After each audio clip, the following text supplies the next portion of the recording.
My name is Whitney Shaw, 37, Virginia Beach. Last Friday night changed everything. The group chat had hyped Mom's 60th birthday bash on the Hilton oceanfront rooftop for weeks. I showed up on time, dressed up, carrying the designer bag she wanted. 10 seconds inside, she spotted me, smiled, pointed at the crayon-covered kids' table and said loud enough for everyone, "Whitney, you sit here. Just me. The only adult." 50 people heard it. Some laughed. Mom went right back to her friends. Her speech thanked cousins, friends, even the staff, never once my name. At 9:15, I left the gift, walked out, got in my car, and vanished. Nobody noticed. And then, they came to find me again. That silent exit tore my entire family apart. If you've ever felt invisible in your own family, smash subscribe and drop your story below. This one gets insane. The Atlantic Avenue lights blurred past my windshield as I merged onto the familiar 25-minute drive back to my apartment.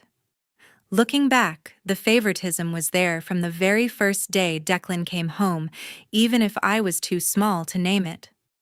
I was 3 when my younger brother Declan Shaw, 34 years old, now arrived, and suddenly every photo, every conversation, every plan revolved around the new baby.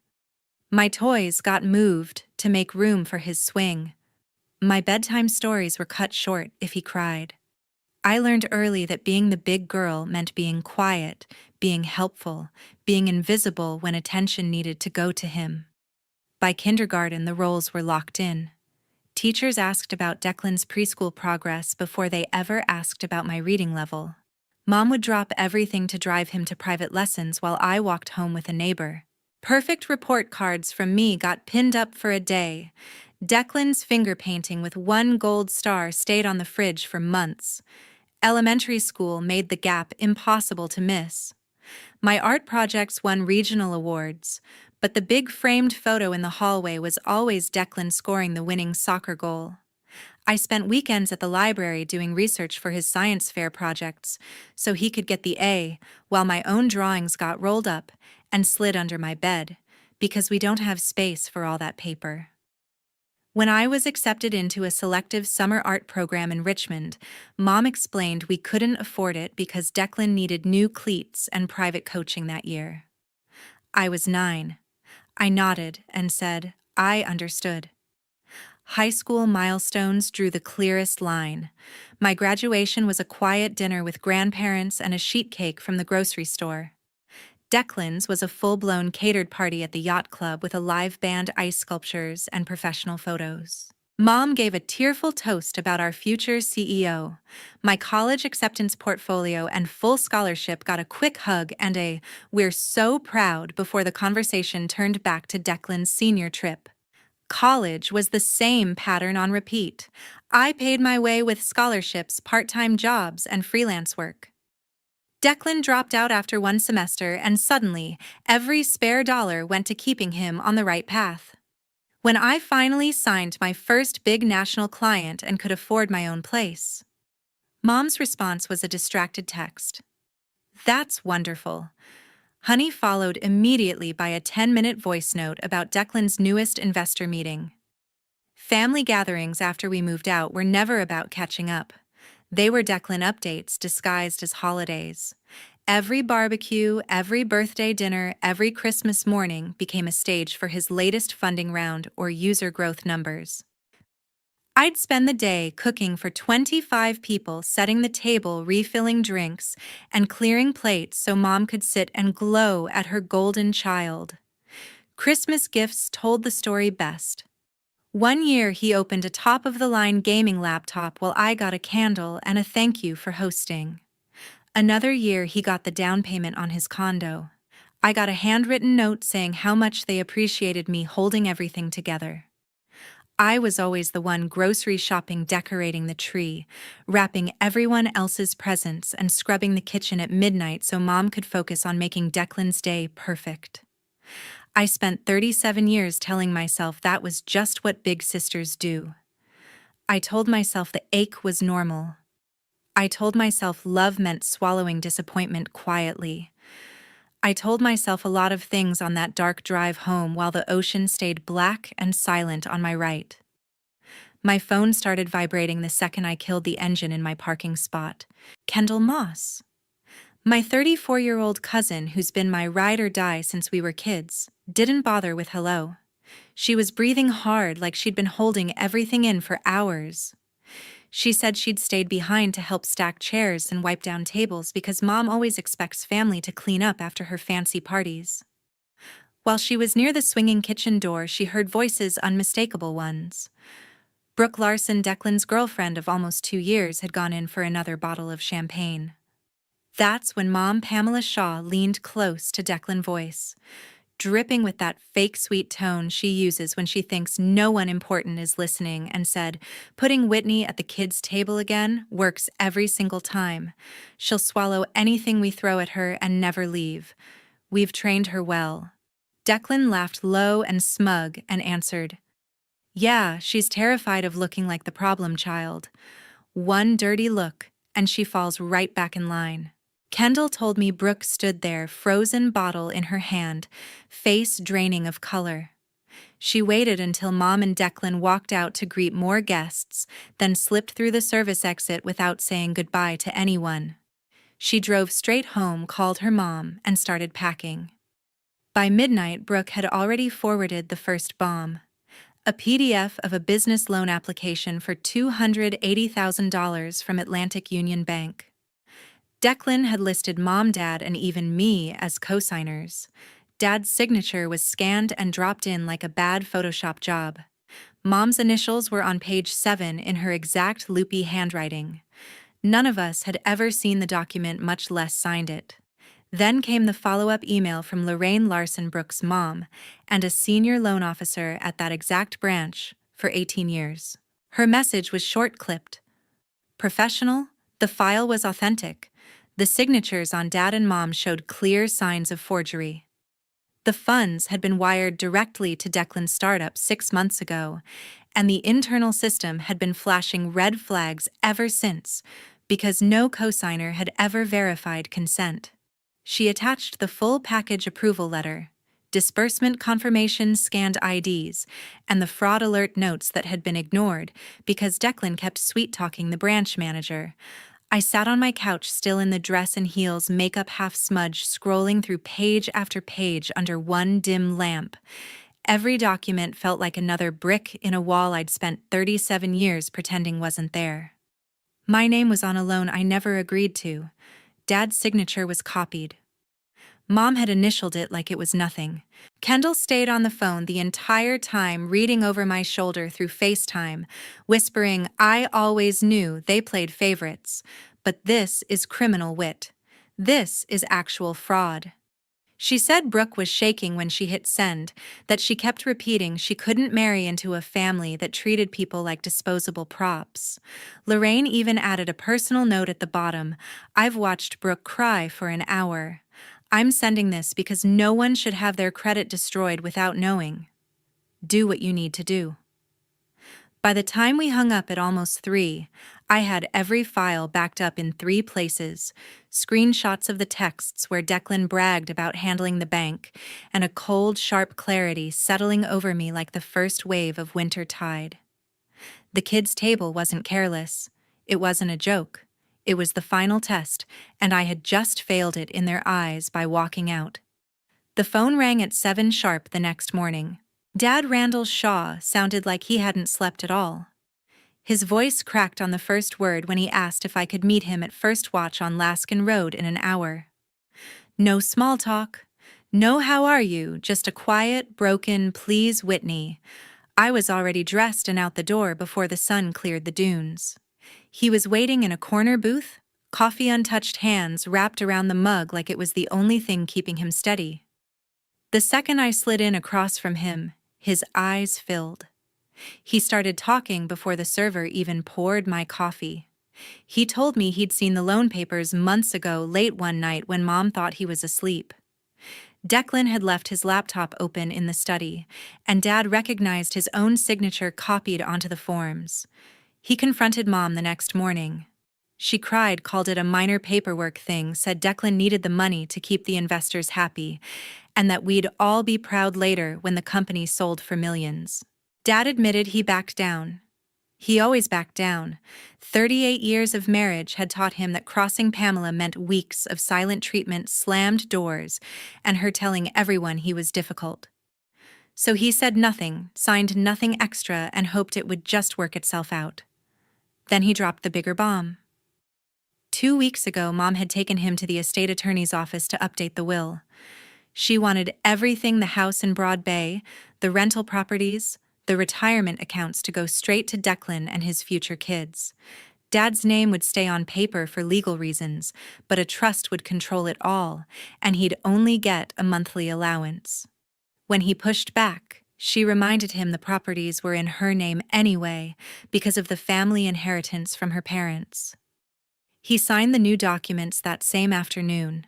He kept saying he was sorry over and over, eyes red, voice shaking, telling me he'd been a coward, and that seeing me walk out last night finally broke something in him. He'd driven around the oceanfront until 4 a.m, trying to work up the courage to call. I listened, hands wrapped around my own mug, feeling the last thread I'd been clinging to snap loose. I asked the questions I'd never dared ask out loud before. Why he let her treat me like an unpaid employee my whole life. Why he never once stood up when she compared us in front of company.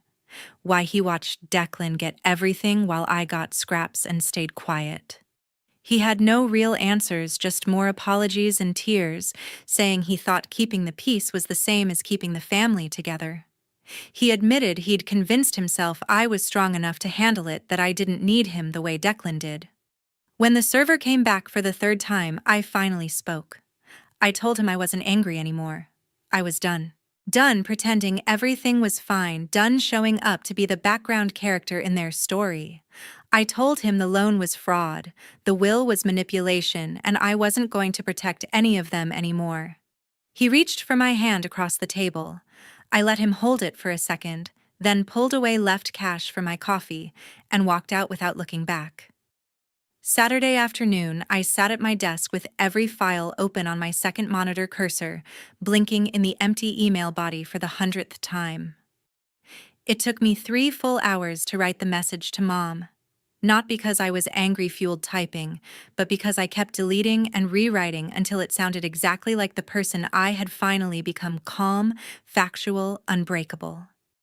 I attached 5 carefully chosen pages from the loan package, the exact disbursement record that showed $280,000 landing in Declan's company account, and Lorraine's signed confirmation email from the bank. The subject line was short and impossible to ignore. "We need to talk about the Atlantic Union loan." The very last sentence read, "Fix this before it explodes. You still have time." I hit send at 4:31, closed the lid, poured myself a glass of water, and waited. Sunday morning, the pounding started at 9:17. I knew it was Declan before I even reached the peephole. He looked like he hadn't slept or changed clothes since Friday, hair sticking up, eyes, bloodshot shirt wrinkled. The second the chain was off, he shoved the door open and stormed past me. "What the actual hell, Whitney?" he roared, pacing my living room like a caged animal. "You think you can send Mom some dramatic email and destroy everything I've spent years building just because you're jealous, because of a damn seating chart? You want to burn me down over that?" He didn't stop for breath. The loan was a family investment. I was ungrateful. Mom had cried herself to sleep.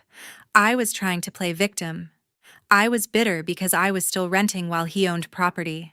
I was 37 and single and clearly taking it out on him. Every ugly stereotype he could grab, he threw. I stood by the kitchen counter, arms folded, and let the storm blow itself out. 10 minutes and 3 calm knocks sounded at the door. I opened it to Brooke, holding nothing but her phone. She walked straight past Declan without a glance and held the screen up so I could see. "Everything's in here," she said quietly. I took the phone. Bank statements for the last 6 months. A full email chain between Declan and the branch manager, asking him to ignore the co-signer verification flags for now.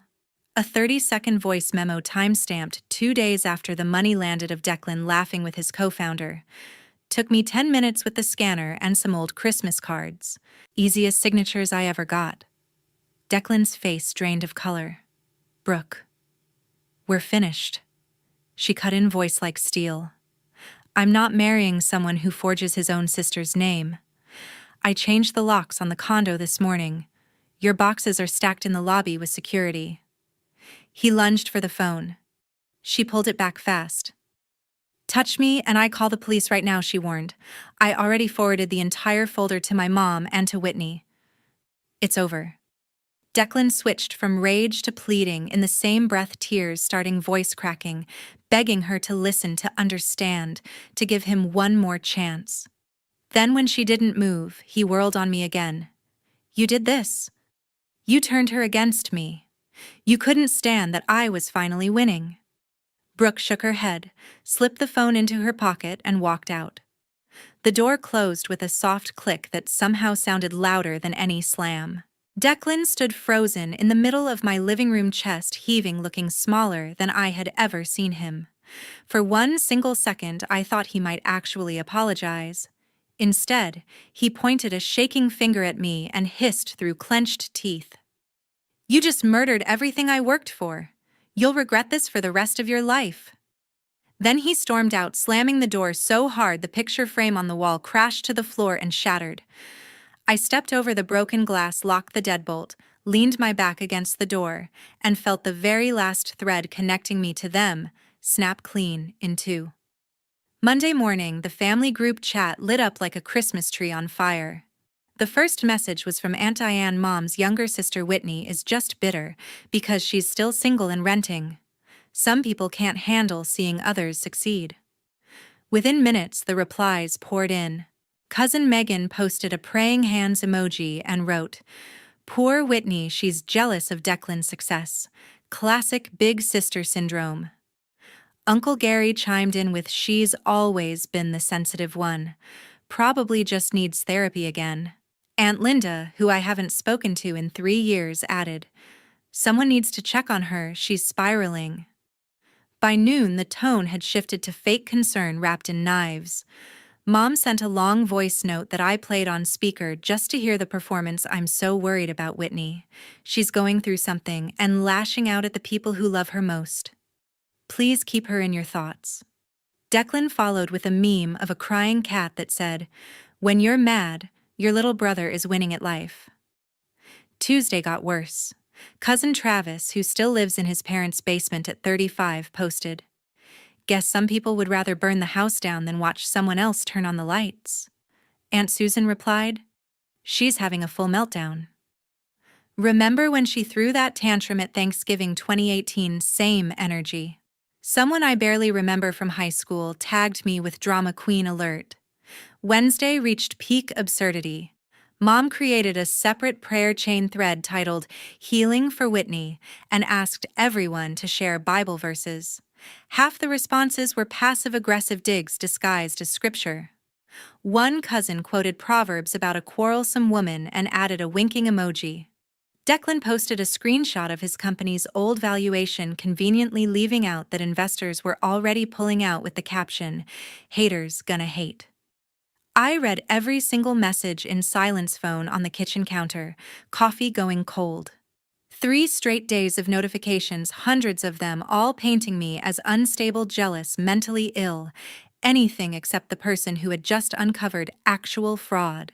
The same people who'd watched me cook, clean, babysit, and organize every holiday for 15 years were now diagnosing me from afar because I finally refused to play my assigned role. Kendall texted privately every few hours with screenshots and eye-roll emojis, but even she stopped trying to defend me in the main chat after the first day. She just wrote, "They're circling the wagons." Classic toxic playbook. I never replied once. Not a single word, not an emoji, nothing. I muted the group, turned off read receipts, and spent those 3 days compiling every document into one airtight folder: the forged signatures, the bank records, the emails where Declan asked the loan officer to look the other way, Brooke's recordings, Lorraine's official statements. By Wednesday night, I had a complete package ready for 2 recipients. The lead investors Declan had been bragging about for months. Thursday morning at 9:30, I attached everything to 2 separate emails. Subject line to both: due diligence update on Declan Shaw, Shawtech LLC. I hit send, closed the laptop, poured fresh coffee, and for the first time in a week, felt something close to peace. The following Saturday, I was walking the trail around Mount Trashmore Park when Mom appeared on the path ahead of me. She looked smaller than I remembered, hair uncurled, no makeup, clutching her phone like a lifeline. She had clearly been waiting because the second she spotted me, she hurried over, eyes already tearing up. "Whitney, please," she started, voice trembling. "We need to have a family meeting, just the 4 of us. I've booked a room at the church. We can explain everything and put this behind us." I stopped walking. The wind off the lake carried the smell of cut grass and distant barbecue smoke. A dozen kids laughed on the playground behind us. I looked her straight in the eye and said the sentence I had practiced in my head for days. "This is no longer my family." She blinked, mouth opening and closing like she hadn't expected actual words to come out of me. She tried again, softer, the way she used to when she wanted me to volunteer to give up my weekend plans for Declan. "Sweetie, you don't mean that. You're upset. We all say things." "No," I cut in, calm and clear. "I mean every word. I'm done being the backup plan, the cleanup crew, and the scapegoat. I'm done." She started crying harder, reaching for my arm. I stepped back. She switched tactics immediately, voice sharpening. "Do you have any idea what you've done? Declan's company is gone. The bank froze everything. Investors are suing. He had to move back home yesterday with 3 suitcases like some college dropout. He's devastated." I felt nothing. Not satisfaction, not guilt, just the clean absence of weight I'd carried for 37 years. "Good," I said. "He committed fraud. Consequences are part of adulthood. Maybe now he'll learn what the grown-up table actually costs." Mom's face twisted. For a second, the mask slipped completely and I saw pure fury. "You're heartless," she hissed. "After everything we gave you, you gave me nothing but crumbs and criticism," I answered. "I'm keeping the rest of my life." "Goodbye, Pamela." I walked away. She called after me a few times, voice cracking between pleading and shouting, but I never turned around.